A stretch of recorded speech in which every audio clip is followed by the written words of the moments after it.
Hello and welcome to your astrological vibrations for Saturday, April 11th, 2020 by Gaia Blooming.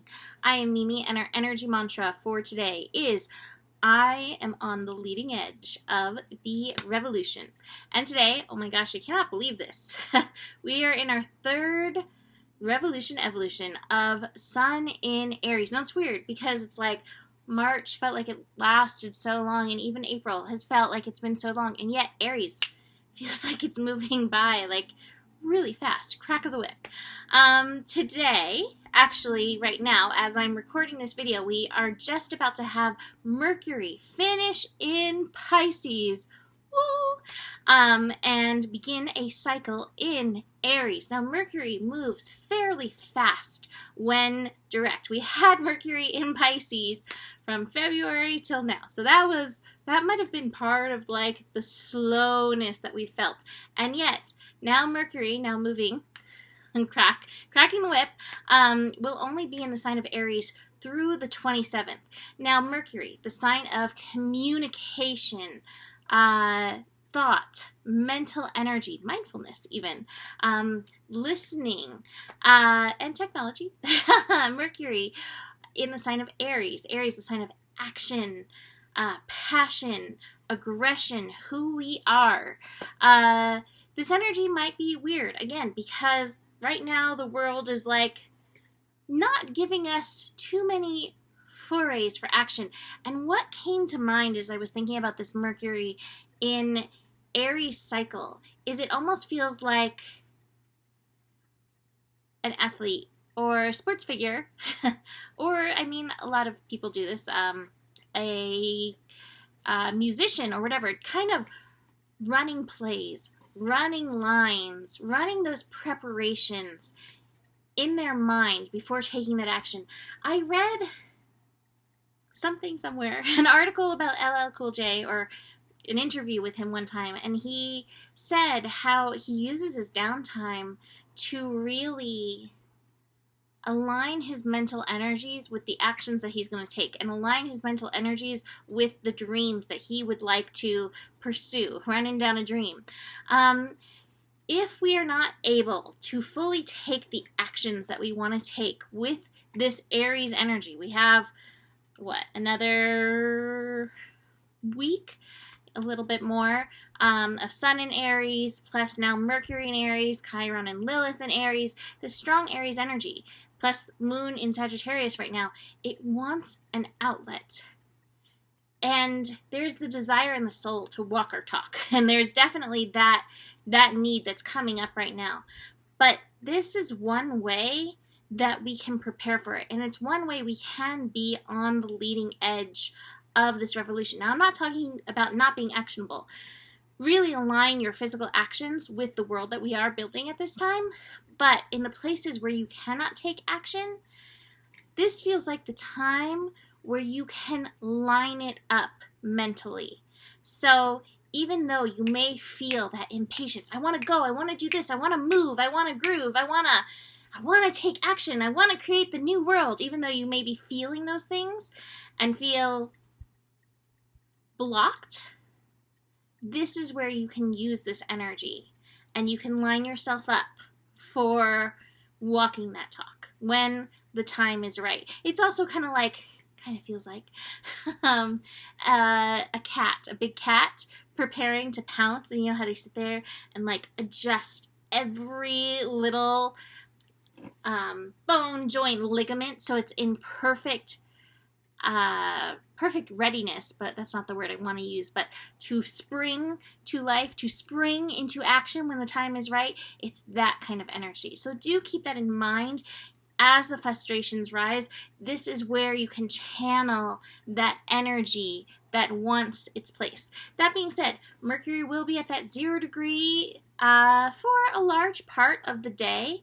And that 0 degree is wonky. So you really might feel that. You're like, my mind is wonky, my technology is wonky, everything's wonky. Yeah, everything's wonky with Mercury at 0 degrees, but that will shift. And that desire for action will come in. And as Mercury makes other connections, such as with Lilith and Chiron, we will actually have some direction as well, where we can channel this energy. So besides that, like I mentioned, moon in Sagittarius, hopefully bringing a little fun, a little lightheartedness, a little optimism to the energies. And yet, Sagittarius, we got some work to do. We have, let's see, moon in Sagittarius, opposite Venus in Gemini, moon in Sagittarius sextiling Mars. I used to have my little notebook that I put up there with all my lists. I need that notebook again. I miss it.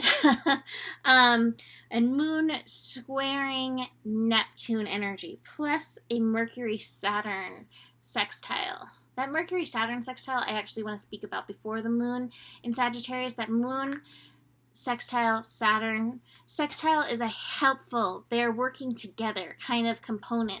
Saturn, still newly in Aquarius. Saturn's not getting very far into Aquarius. Like, before it retrogrades, it's just basically hanging out at that first degree for so long. But with Mercury aligning, again, it feels like, can you align that vibrational energy with how it is that you want to act? How it is that you feel called to move forward. And sometimes, gosh, there's somebody else I know, Sagittarius. She had a brain tumor, and she, along with other stuff, really worked very hard at vibrationally shifting what was going on in her brain. And it did work. And I can't tell the whole story because it's her story to tell. But, God, our brains are powerful. And when we can align them up, it is a leading edge action.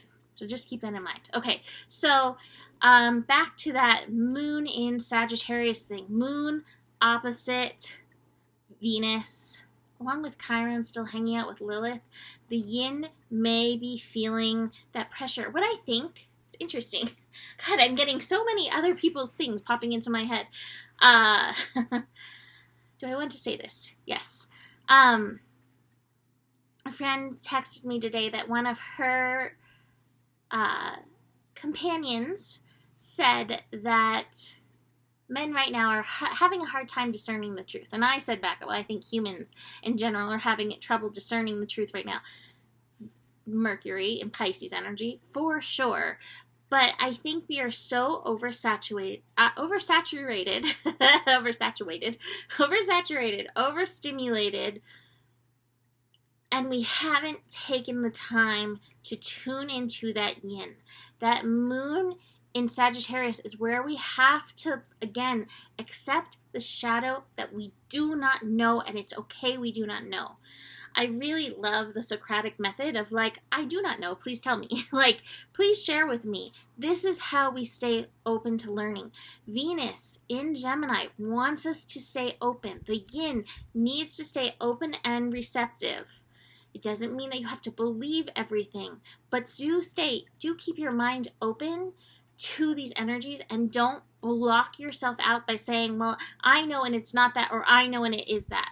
Because, like I said, I feel like there's a lot of pieces of truth running through many of the main storylines that are happening right now for us. Really, storylines, but that's what it kind of is. So stay open, but if it doesn't resonate with you, please don't take it, on as yours.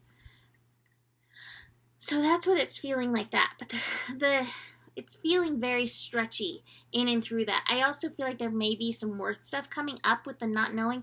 It's okay. Seriously. If anyone tells you that you know what's going on right now, please take it with a grain of salt. Because, again, we all are just meant to know little pieces. I don't think anybody is meant to know the full plan. So just keep that in mind with this. And that goes for the moon square Neptune as well. It's okay to being in the unknown. What are you called to know? How are you called to show up in this? And just let that be enough. Let that be enough. What is the other thing? Moon sextiling that Mars energy. Mars in Aquarius. What is the vibration that you want, rather than worrying about knowing, what is the vibration that you're being called to hone and expand in and bring forth this time? Tune into that. And again, how can you be actionable with that at this time? All right, so what do we got here cards-wise? I realized I totally forgot cards the other day. These have been longer, sorry, but yes, I am feeling talkative. Or Spirit is feeling talkative. Source, tuning into these root energies, getting secure in our connection with Mother Earth energy, and letting that energy hold us, carry us as we go through this gigantic rebirth process. It is a major process. I have, dang, yeah.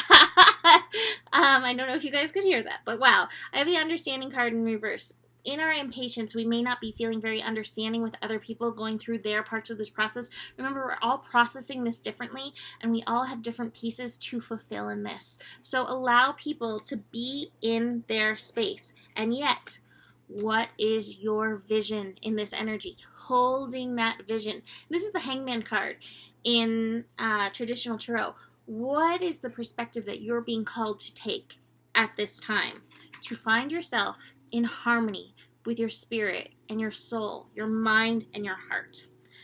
So that is it for today. You can book a reading with me. Email me, mimiclark@gmail.com. I have a few readings that people have booked that I will get back to you ASAP. I promise that.